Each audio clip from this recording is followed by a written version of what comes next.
It's 1:22 in the afternoon. That was expected. Been a slow morning. Day 5 vlog is taking its sweet time uploading today, so it's running very behind schedule, but that's okay. It's being uploaded now. It's gonna be out of my hands. I would have done it last night, but I was like, I'm tired. I was like, I'll do it in the morning. Today is gonna be a slow day. I honestly just plan to clean and read, so I'll update you later. Hopefully today is a shorter vlog.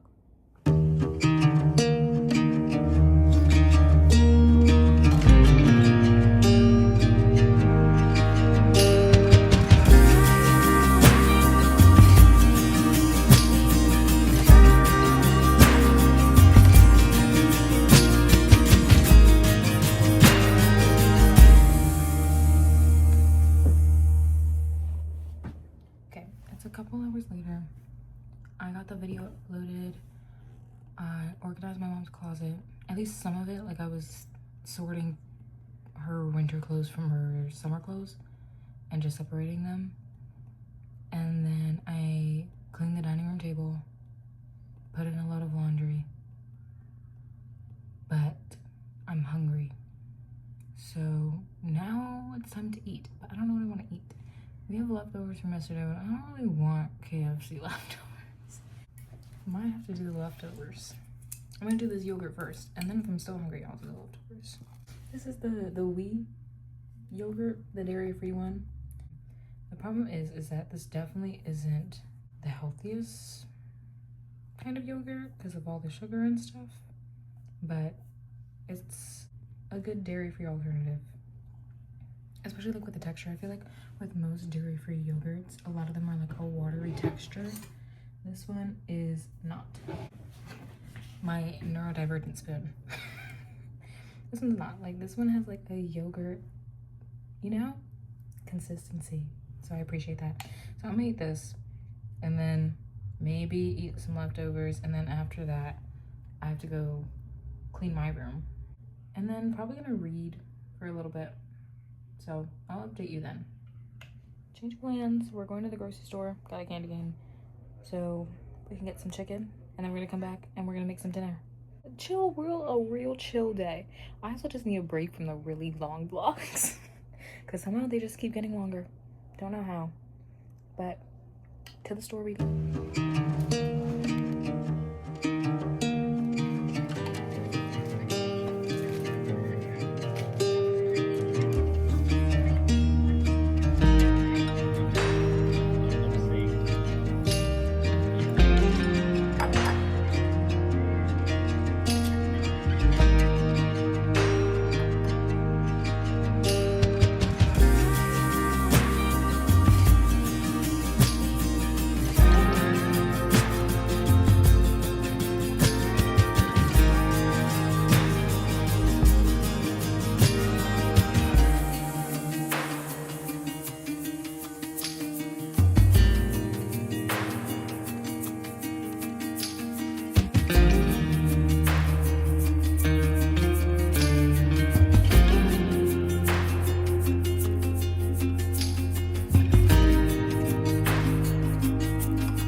It's currently 8:40 at night.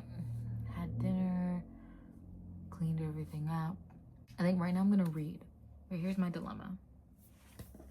This is gonna take me a minute to get through, and I want to read a holiday book for December, and I have this one. I got it last year, The Nightmare Before Christmas, that I could read because I don't think it's gonna take me that long. Like, if I really get into it, it'll take me like a day or two, maybe 3. But my problem is I'm like, oh, like she's 30% through Heir. I think I'm gonna read, let's see, because I really just want to read Selena's chapters. That's just where I want to be. I'm on chapter 25. I think I'm gonna read 25 and then see how I feel, or maybe read for an hour, see how I feel, and then I think I'm just gonna read this.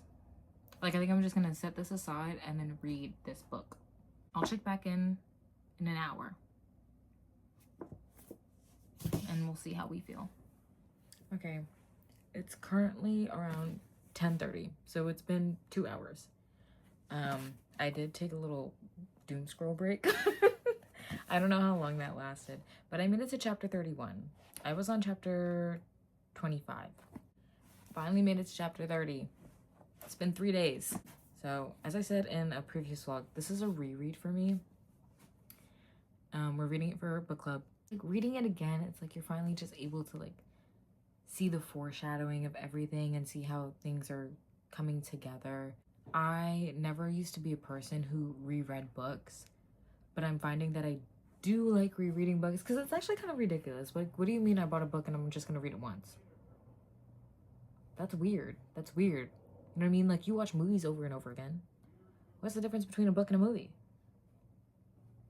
And I think the thing I love about rereading is how much more gets revealed to you the second time round of like, because you know, I always say like when you first read something you have the first read haze, okay, because it's all a lot of information at once, it's a lot to digest, so you only take the major parts out of it, and then when you reread it the second time around, it's like, wait, I missed this, like, what do you mean? Or other aspects of the book that maybe you didn't deem as important the first time around, you start realizing them and it's like, wait, what is this? For example, I don't remember Sorsha. I don't remember Sorsha. I don't remember her and Dorian. Like, I don't have any recollection of her character. And then on top of that, I also don't remember the scene where Selena, Aelin, however you want to, whatever her damn name is at this point, because right now she's going by both. Like, she's having a flashback of her past to when her parents were alive and overhearing a conversation of theirs and like how she was viewed differently by the people in her court and things like that. And I really liked that scene. Like, I loved that moment within the chapter for the simple fact, I think, of the way I was able to visualize it. Because another thing that I'm finding rereading Throne of Glass is recently I just finished rewatching The Witcher. I tried to go into season 4, couldn't do it. I couldn't do it, okay? Like, if it's not Henry Cavill, I don't want it. But I do want to watch it for, like, Ciri and Yennefer, but, like, I don't even know. Like, I really don't know. And I do have the books, so I do want to read The Witcher. So, I don't know, maybe next year. Next year, I might want to read The Witcher. But coming off of that and going into Throne of Glass, like, I feel like there's similarities between the two. Like, I feel like there are similarities between the worlds. So that's been fun. Because I'm like, oh, that's kind of like The Witcher. But again, I only know the TV show version, so I don't really know what's going on in the books. But I would be interested in that. This also may be a controversial opinion, but I like Chaol. And I feel like it's you have to read the series first and then make your decision. Like, there's definitely a journey that you go on with Chaol. But I like his character for the simple fact of how complex he is. I feel like he is a complex character. I think they're all complex characters, if we're being honest with you. But I love Chaol being, like, his character flaw is his loyalty. It's so good. Of him fighting for Adarlan his entire life and just being a yes man and never once questioning if this is right or wrong, and just being a bit naive and just blindly faithful to his king. And I think having Selena come in and just challenge all those beliefs and see him just unraveling an entire lifetime of conditioning. Like right now within the book, he's with Adian, however you want to pronounce his damn name. I think it's Adian. I do sometimes say Adian, but Adian sounds right. So with him, like working, like you'd be like, oh, he's my enemy. I'm working with the enemy.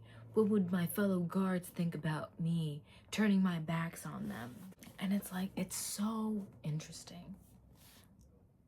And again, it's also the way like I'm visualizing these things, like the world in my head.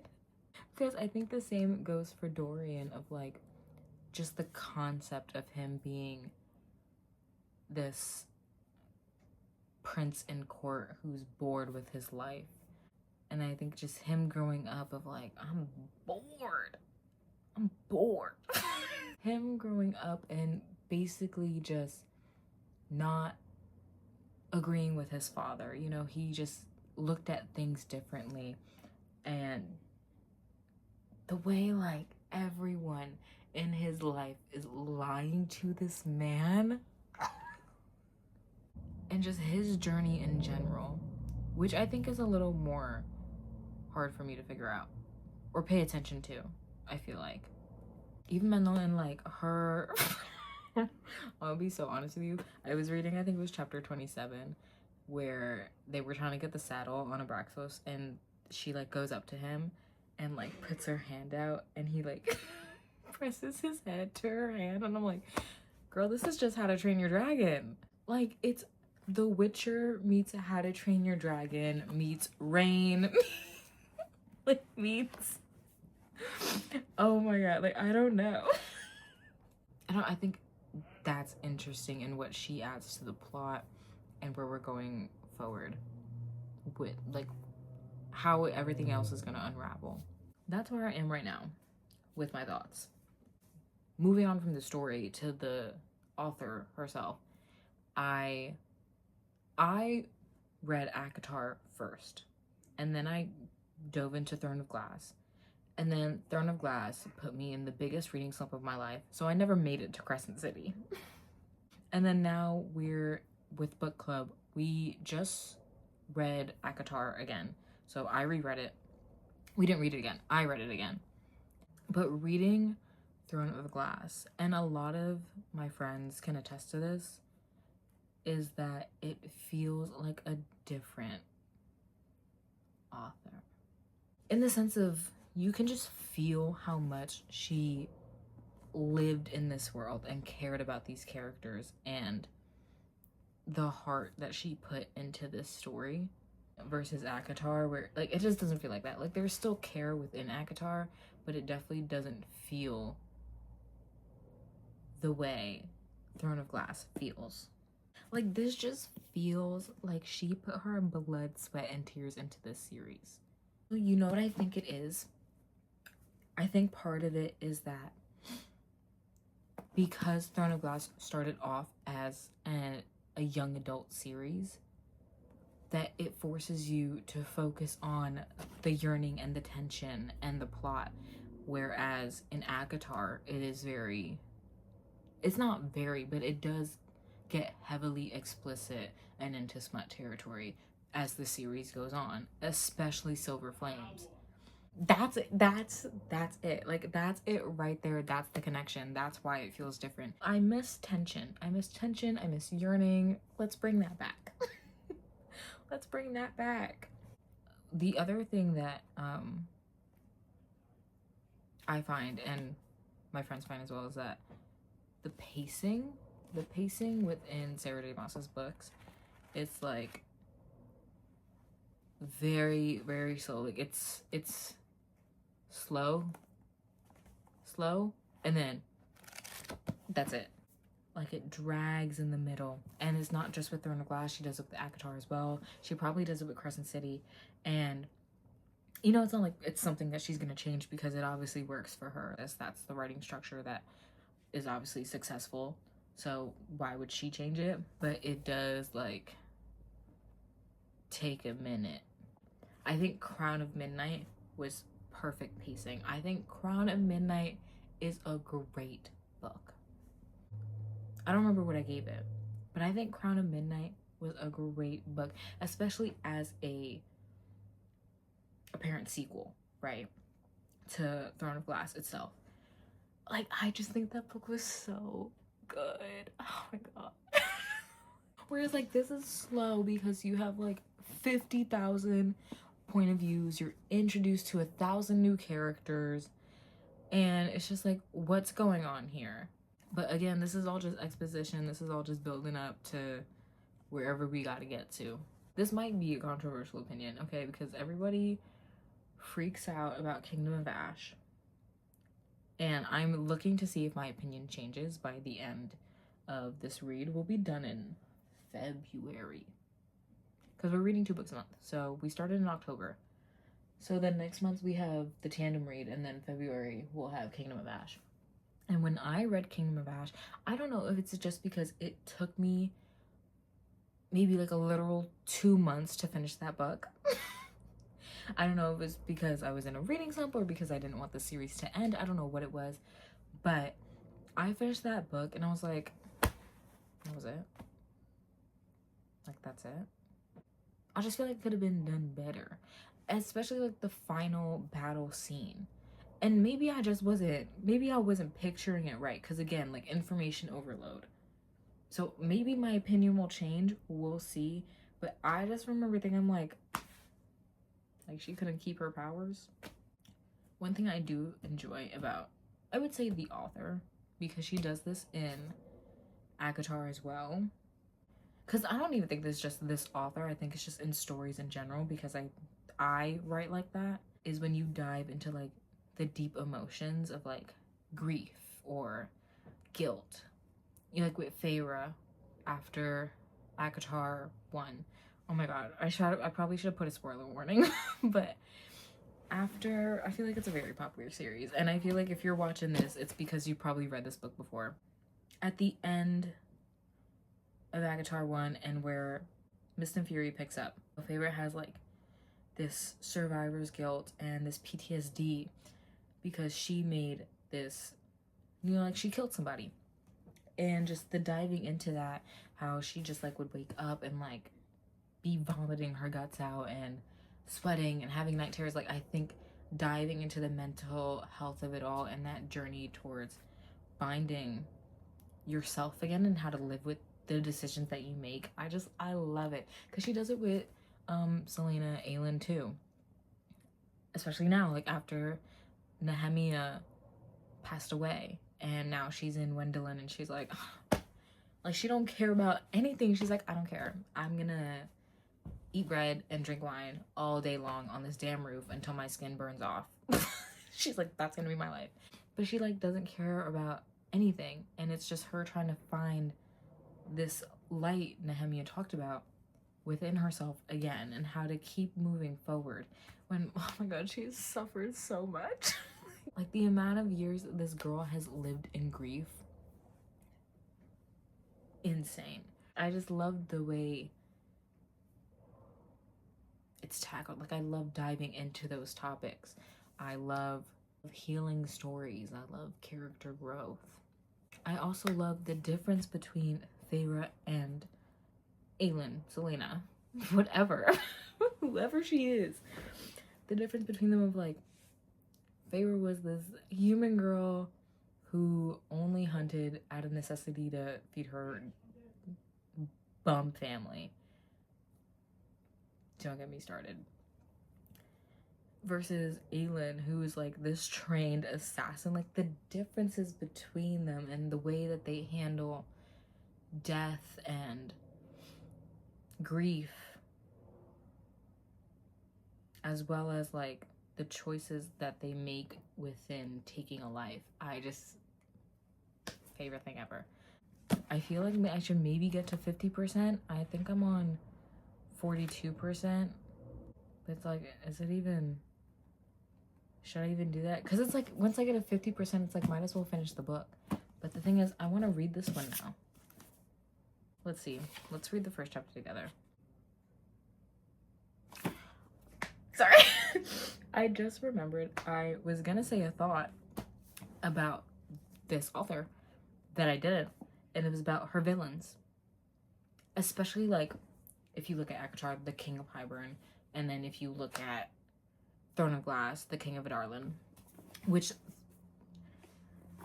the King of Adarlan, I think, is a better villain, simply because, versus the King of Hybern, simply because we do at times get his point of view, and we also have Dorian, who is a direct line to that villain, that antagonist.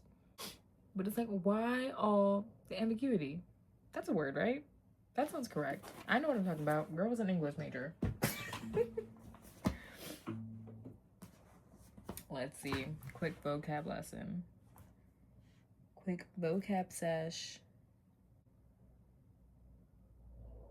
Sure. Is that her villains, King of Adarlan, the King of Hybern, like, maybe she's cooking up something. I don't know. Maybe that's giving her too much credit. Why all the, like, vagueness around these villains? Like, why not give them names? I think one thing I love is a villain with a backstory. Like, how'd you get this way? Why are you like this? Give me something to root for or root against. Give me a reason to do it as well. Make their motivations make sense. Like, why does he want power?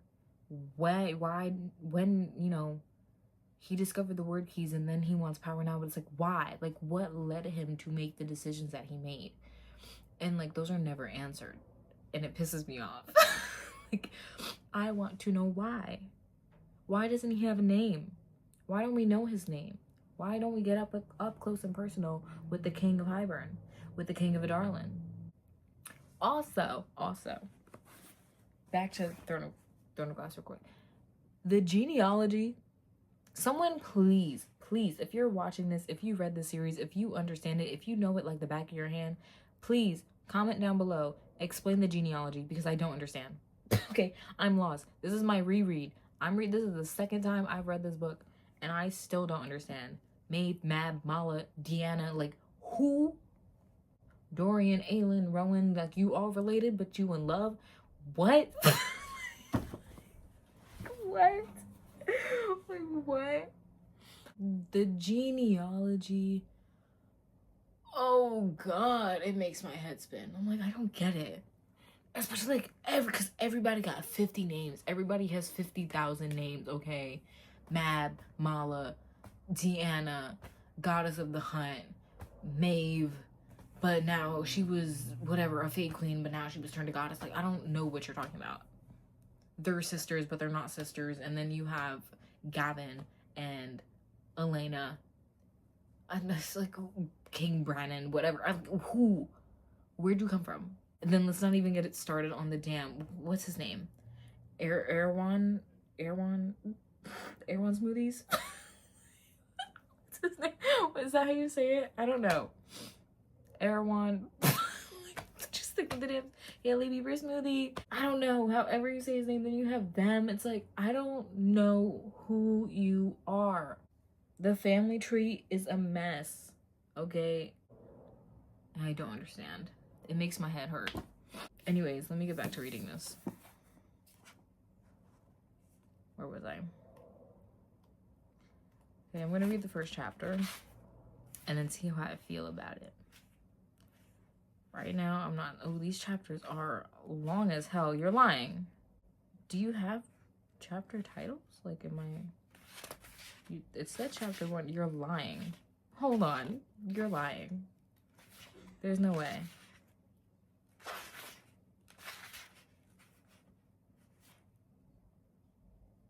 Why is chapter 1 26 pages long?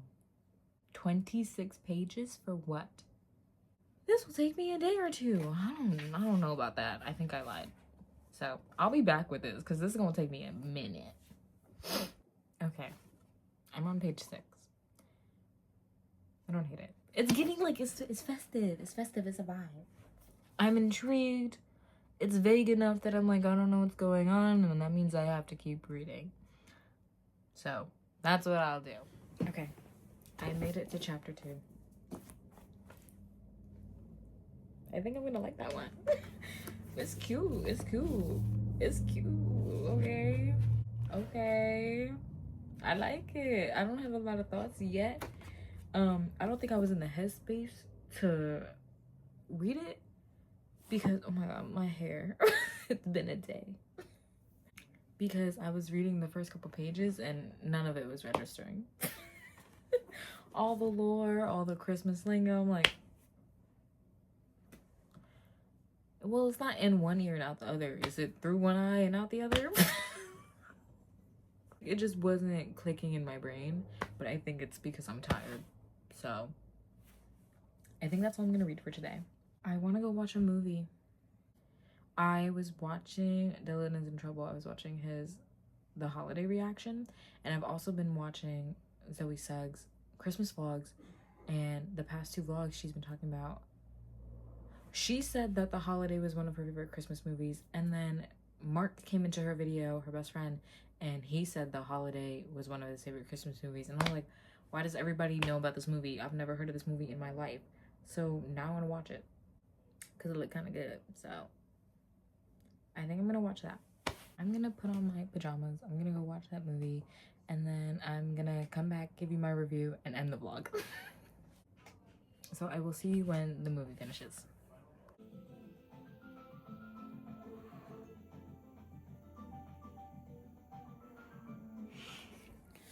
It's 2:14 in the morning.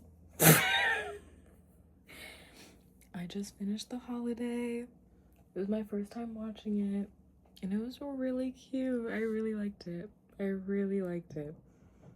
I get it now. Like, I get it. I got the hype. I get it. I get it. I'm locked in. I'm here. Jude Law, I wasn't aware. I wasn't aware of your game. No, I really like that movie. I really do. I wish I had more to say, but it's just really late right now, and I want to go to sleep. So I'm gonna end this vlog here. I hope y'all had a good day. Eat some food, drink some water, take care of yourselves, and have a great day or night whenever you're watching this. See you for day 7.